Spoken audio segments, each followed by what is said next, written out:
The City of London. At the height of the boom, more than 300,000 workers spent their days here, wheeling and dealing. But that was 2 years ago, before the slowdown. And with the crash came the cutbacks. About 35,000 city jobs have disappeared since the turn of the millennium, and more are expected to go by the end of the year. So where have all the traders gone? For Chris Jennings, life hasn't changed much since the futures trading floor where he worked shut down. He still leaves the house at the same time, checks the latest market news, and gets down to work. But this is no ordinary trading floor. They call it an arcade, and the traders here are out on their own. Places like this have been springing up across the UK to cater for a growing army of former bankers now working for themselves. We're getting a lot of interest as the city seems to be contracting.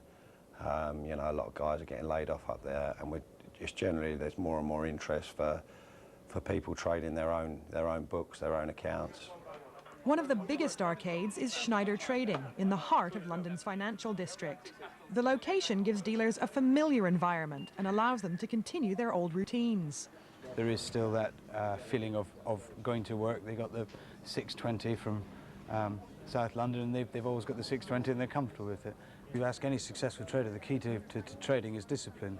By coming in here, you're trading within a professional environment. That professional environment will then instill the record of discipline that you require. The advantages are clear. No bosses, no clients, no rota. And traders get to keep almost everything they earn. After all, it's their money on the line. But they have to pay to be here, and a space on the trading floor doesn't come cheap. £1,500 a month buys you a desk, a phone, and a steady stream of market data. But what's the advantage over working at home like other day traders? There's talk of technical support and economies of scale, but the real reason is something less tangible. The index consumer sentiment is 89.7.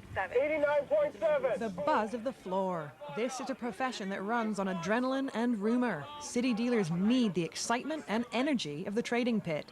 They just can't seem to work without it. There's a lot of different people in this room from different backgrounds of trading that have different ideas and different styles of anticipating things that are going on, and they're all quite vocal in bringing out what they feel is happening, and you get a lot of different ideas from that. Chris Jennings also needs the banter of the floor, but he doesn't think you have to go all the way to the city to get it. He works at a suburban arcade. It lets about 50 local dealers stay in touch with the markets closer to home in Shenfield, Essex. We all worked in the city for 10 years.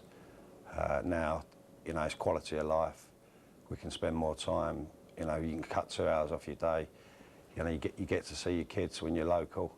If you was working in town, you'd never see your kids from one weekend to the next. So in the suburbs and the city, this business is booming.